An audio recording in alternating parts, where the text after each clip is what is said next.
Okay. So DC Gomez asked me today, when am I going to get on here and do something live? As you can tell, it's Sunday. I'm not in my best anything. And what I decided to read you is even something you can buy. I haven't even published it, but I'm going to read it anyway. And you're just going to get commentary along the way so that I can at least say I did this. So she will stop asking. That's why the title is Because of DC Gomez. Okay. So this is from my story, Black Velvet Band.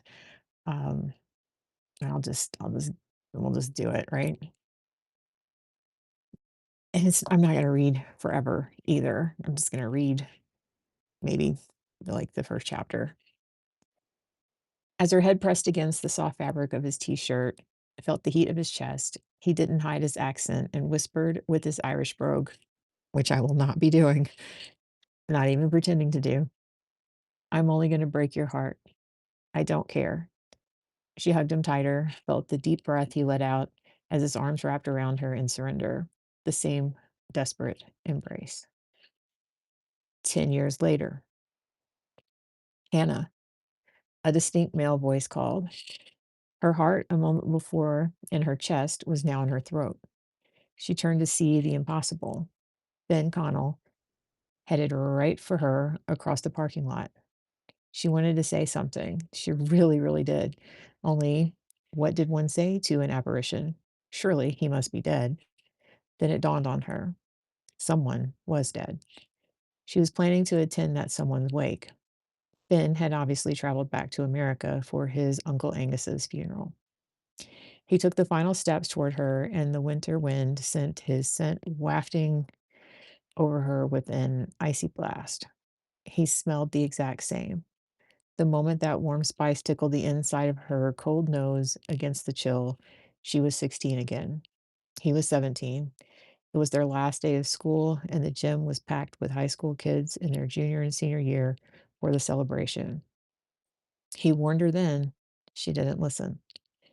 The dance was a town tradition, a productive way to end the school year and transition the old seniors out of the high school and welcome the new seniors as a reminder that next year would then be their last as well. The lower grades still had a week left, but the school made provisions to end the junior and senior classes early. And of course, I have Gallic in here, and it's and forgive me for I'm sure it's spelled right, but I'm probably not gonna pronounce it right. Um, Giagwitch, he said with his Irish brogue. She knew what it meant. He had taught her that. She was not for any reason going to let him know 10 years later she still remembered the response to the common Gaelic greeting. Thank God I did that for myself. Again, this is an old file, so I don't even know, what I'm reading here. Hi. She tried not to smile too hard and focused on what she hoped looked like a mildly pleasant expression. His smile, at once heart-stopping and genuine, faded at her response. By the look of it, she could have kicked him in the nuts and he would have been just as pleased. Grateful for the winter weather, she only knew that he was still tall, handsome, and unless the coat hid something, he was still as fit as ever. For her part, she was happy she had grabbed her puffy coat, the one thing that had all the extra warm, the one that had all the extra warm insulation and the faux fur lined hood. The hood had blown off with the first wind, a lesson she had learned early in the ownership of said garment, so she was wearing a matching pink beanie. It made her wonder, how did you know it was me? His frown deepened, and he said with a much stronger accent than the one he had when he left, still filled with hard consonants and soft vowels, I'd know you anywhere. I saw you in the store, but by the time I could make my way over, you were already heading out. Oh, she swallowed a new lump in her throat. This was awkward beyond anything she had ever experienced before. Her mind raced with questions about his life now, but she had turned into that same girl he left at the end of summer, the one with the broken heart, the heart that was apparently still broken. Part of her wanted to drop the groceries and wrap her arms around him. Another, apparently stronger part, was still shocked he was here, real. He looked past her toward the store. It was then she realized her grocery bags, one in each hand, were starting to get heavy. She hadn't even felt their weight until that moment. The older woman emerged from the store. My aunt. I told her I would be right back. My uncle. I'm sorry for your loss. She felt like an ass for not saying that sooner. His powder blue eyes saddened and he nodded. I have to go, Ben said quietly. Her heart thumped hard in her chest. It was as if he were leaving her all over again. How? How in the world could a man she had not seen in 10 years have this impact on her? She nodded, speechless. He looked at her for a very long and intense moment before opening his mouth to say something and then closing it with a firm nod. He walked away, not looking back. She knew because she watched his every step across the parking lot to his aunt. If she had taken all of the air, yeah, as if he had taken all the air with him. I'm sure anyone who watches this is gonna be thrilled with all my side noises as I go through this. Thank you, DC. Um, where am I? Okay, as if he as if he had taken all the air with him, she gasped, sucked in a hard and cold breath. The burn of her lungs reminded her that she really needed to get in the car and go home. She turned her attention from the man now at his aunt's side to her car. Once she loaded the bags and got in, she tried to ignore the rise of emotion. You are not going to cry, Hannah. You are not 16. This is ridiculous. She kept that mantra up until she was safe at home. She found a youthful romantic comedy about kids in high school and settled on her couch with a cup of hot chocolate. She thought it might make her nostalgic, remember the good times, and remind her that she is far from that young girl now. She watched the screen, but the only movie that played in her sight was the one starring her and him. It happened 10 years ago. In her 16-year-old wisdom, she had told him she didn't care. At the time, she meant it. Ben Connell had the undivided attention of every eligible female within 3 towns, and likely a few who were not so eligible to boot. It was the accent, she knew. Everyone loved to hear him talk, though he seemed to turn it on a little thicker when he had female attention. They had met on the first day of school. He was spending his second year with his uncle and aunt in America. She was new in town. Her father, a workaholic, had driven her mother to divorce. Hannah and her mom relocated in the small town and moved in with her grandmother. He was in line, like everyone else, outside the office to change one of the classes on his schedule. She was there to get a schedule since which shows you how old the story is, right? Like, all this stuff's done online now. Um, oh, that's a good question. Am I that's what I'm asking myself hypothetically here, like, should I update that? I don't know. Let me see how that works out in the long run. Um, you know what? Maybe it's just like it's a small town. Maybe it's an old school. They haven't got online with that yet. They got crotchety staff members not doing it. So I could still make this work. Okay. He was in line, like everyone else outside the office, to change one of those classes on his schedule. She was there to get a schedule since none had arrived prior to the start of school. Apparently, there had been more than 2 errors, and the line stretched down the hall. She stood behind him in line. After a while, he spoke out a frustrated curse word. She had gasped a little at his unexpected accent, and he turned to look at her. Hannah was shy but polite. They began a conversation about the schedules, the insanity of the predicament, where they were from, how they ended up there, and several other little small talk details that had left him in a better mood and her feeling like a lovesick puppy. Not that he let on, he noticed that part of her emotions. She spent the entire school year balancing her time between the new friends she had met and stealing any excuse to spend time with the Irish visitor who had served his time in America and would be returning home to Dublin when the summer after his senior year ended. His parents sent him there for a prank. I'm sorry, his for a prank after a prank went awry and caused damage to a historical piece. They thought a year or two away would teach him to appreciate his culture. They were right.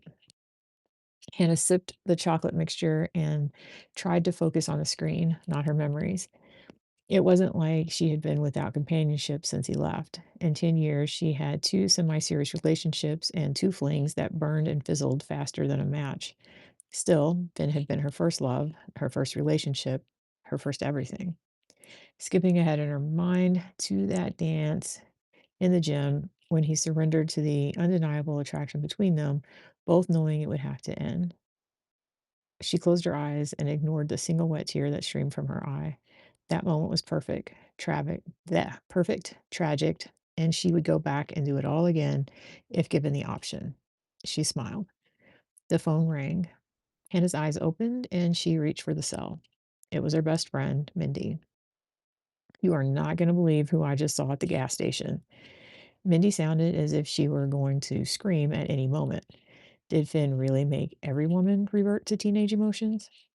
I saw him. Hannah was surprised at how clipped her voice sounded to her own ears. Oh, Mindy paused. Well, why didn't you call to tell me? It doesn't matter. Frustration was a palpable thing. Huh. Mindy had that inquisitive tone in the voiced thought.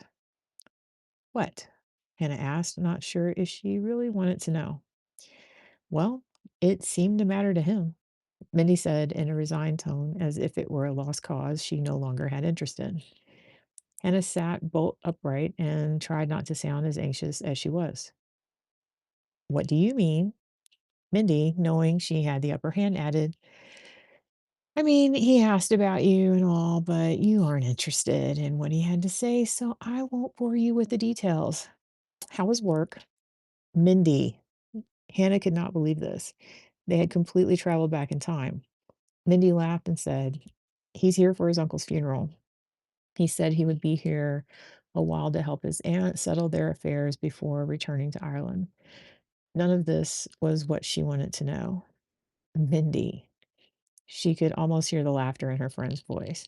And he asked about you. Her heart was jumping, thrumming hard against her chest. What did he ask? If I still spoke to you, if you still lived in town, how you were doing, she said and giggled. I swear he was waiting for me to tell him you were married with 6 kids or something. But I didn't tell him anything about you other than the basic. Yes, we were still friends and you still lived here and that you were doing awesome. Awesome? Hannah snorted. I'm not snorting for you. Um, did you want me to tell him you were living alone in your grandmother's place, running a kitschy tourist shop your mother left you when she married guy number 3, and well, on your way to becoming a bitter old biddy? Hannah's mouth dropped open in shock. I am not Hannah. Minnie snickered. You play mahjong with the other old ladies who own shops on Main Street and was heard by my own ears, mind you, saying, these kids today just don't respect their elders. Hannah cringed. Okay, so maybe the last 2 years she had made new friends and they were having an influence. Coming back to the reality that Finn was going to be in the small town long enough to bump into again, Hannah had her own question to ask. Did he, is he, never mind, married? Minnie supplied the dark word Hannah couldn't seem to pronounce. Her silence must have been what Mindy needed to continue. Widowed, actually. Hannah felt her heart slip into her gut. He was a widow. He had been married. He had gone back to Ireland and lived his life as she had lived hers here in America. She was torn between feeling sorry for him and feeling enraged that he could love someone else enough to marry them. Mindy asked gently, you okay over there? Hannah collected her thoughts and took a fortifying breath before saying, yes, I'm okay. I know you were planning to go. Do you want to come with us? Safety in numbers, Mindy added with a little laugh. It's a wake. Hannah had seen his aunt and uncle many times throughout the years and always took time to say hello, but never asked about Finn and never gave them time to bring it up. Their exchanges had been simple greetings, comments on the weather, and once in the bakery about whether the cake or pie would be a better dessert that evening, though she had neither. Minnie was still waiting for a real response. Hannah sighed and said, okay. And that's it. It's done. I've done the reading. Um, And yeah, I don't really know out of my books that I've got out there into the world published what I could do readings on that chapter 1 doesn't have, like, foul language or explicit content, so I'll have to see how that works, and, also yeah, I can't even get through this without having side comments. I imagine I won't be able to get through that, um, without additional side comments, so there we go. I did it. DC, are you proud of me?